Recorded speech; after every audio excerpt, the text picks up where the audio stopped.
ஓம் ஸ்ரீ மகாபெரியவா திருவடிகள் சரணம்.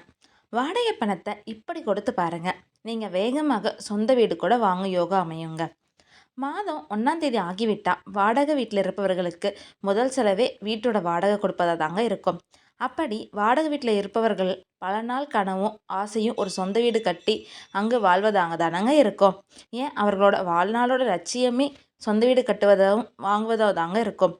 இப்படி வாடகை வீட்டில் இருப்பவர்கள் அவர்களின் சொந்த வீடு வாங்கும் லட்சியத்தை நிறைவேற்றுவதற்காக வாடகைக்கு இருக்கும் வீட்டு சொந்தக்காரருக்கு வாடகை கொடுக்கும்போது சில விதிமுறைகளை பின்பற்றி கொடுக்கும் பட்சத்தில் உங்களுக்கு சொந்த வீடு வாங்கக்கூடிய யோகம் கூடி வருங்க.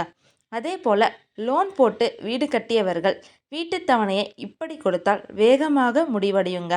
அதை பற்றின தெளிவான விளக்கத்தை இந்த வீடியோ பதிவில் நம்ம பார்க்கலாங்க. பொதுவாகவே வாடகை வீட்டில் குடியிருக்கும் பலரும் சந்திக்கும் பிரச்சனைகள் என்னென்னு பார்த்தீங்க அப்படின்னா, வீட்டில் பல குறைகள் இருந்தாலும் வீட்டு வாடகை மட்டும் சரியான நேரத்தில் கொடுக்கவில்லை அப்படின்னா சிலர் கடித்து கொள்வார்கள். ஏன் வீடே கூட சிறிதாக இருந்தாலும் வீட்டு வாடகை தொகை பெரிதாக இருக்குங்க. இது போன்று பலருக்கும் நேர்ந்திருக்கும். இப்படி என்ன பிரச்சனை இருந்தாலும் வீட்டின் சொந்தக்காரர்களிடம் வாடகை பணம் கொடுக்கும்போது இந்த வீட்டுக்கு இவ்வளோ வாடகை என்று சலித்து கொண்டே ஏதோ செலவுக்கு பணம் கொடுப்பது போல மன சஞ்சலத்தோட பணமும் கொடுக்கக்கூடாதுங்க. உங்கள் மனதார இந்த வீட்டில் நாங்கள் குடியிருப்பதற்கு நன்றி என்று மனதார நினைத்து வாடகை கொடுக்க வேணுங்க. அதே போல் மாதம் முதல் தேதி ஆனவுடன் வாடகை கொடுக்க வேண்டும் என்று நினைக்காதீர்கள். முடிந்த அளவிற்கு 2 தேதிகளுக்கு மேல் வாடகை கொடுக்கும் வழக்கத்தை கடைபிடித்து வாங்க.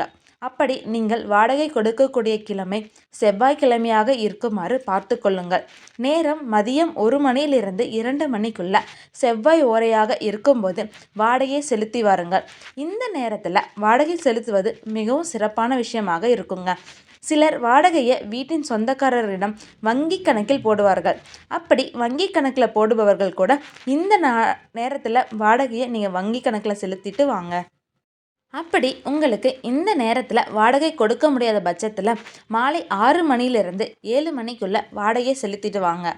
இப்படி வாடகையை கொடுக்கும்போது இந்த செயல்முறைகள் எல்லாம் நீங்கள் கடைபிடித்து வரும்போது உங்களுக்கு சொந்தமாக வீடு வாங்கக்கூடிய யோகம் வேகமாக கூடி வருவதற்கு வாய்ப்புகள் அதிகமாக இருக்குங்க. அதே போல் நீங்கள் வாடகை வீட்டில் தான் குடியிருக்கிறீர்கள் என்றாலும் பரவாயில்லைங்க. அதை நீங்கள் உங்களோட சொந்த வீடு போல் பார்த்து கொள்ளுங்கள். இது வாடகை வீடு தானே என்று நீங்கள் அலட்சியம் காட்டினால் கடைசி வரை நீங்கள் வாடகை வீட்டிலேயே வாழ வேண்டியதாக தாங்க இருக்கும். அதனால் வாடகை வீடாக இருந்தாலும் சரி, சொந்த வீடு போல் நினைத்து நீங்கள் அதை பராமரிச்சுட்டு வாங்க. அப்படி நீங்கள் குடியிருக்கும் வீட்டை எந்த அளவிற்கு சுத்தமாக வைத்து பராமரித்து வைத்து கொள்கிறீர்களோ அந்த அளவிற்கு உங்களோட வாழ்விலும் நன்மைகள் நடந்து கொண்டே இருக்குங்க. அதில் ஒன்று தான் இந்த வீடு வாங்கக்கூடிய யோகம். நீங்கள் நல்ல விஷயத்தை தொடர்ந்து கடைபிடித்து வரும்போது உங்களுக்கான பலனை அந்த கடவுள் சற்று தாமதமாக கொடுத்தாலும் கண்டிப்பாக கொடுப்பாருங்க. அதனால் வாடகை வீட்டில் குடியிருப்பவர்கள் மேலே சொன்ன விஷயங்களை நினைவில் வைத்து கொண்டு அதை சரியாக செய்து வரும்போது உங்களுக்கான நேரம் கூடி வருங்க. அப்போது நீங்கள் சொந்தமாக வீடு வாங்கி அங்கே வாழ ஆரம்பித்து விடுவீர்கள். நம்பிக்கையுடன் செய்து வாங்க, கண்டிப்பாக நல்ல பலன் உங்களுக்கு கிடைக்குங்க. ஹரஹர சங்கர ஜெய ஜெய சங்கரா, ஹரஹர சங்கர ஜெய ஜெய சங்கரா.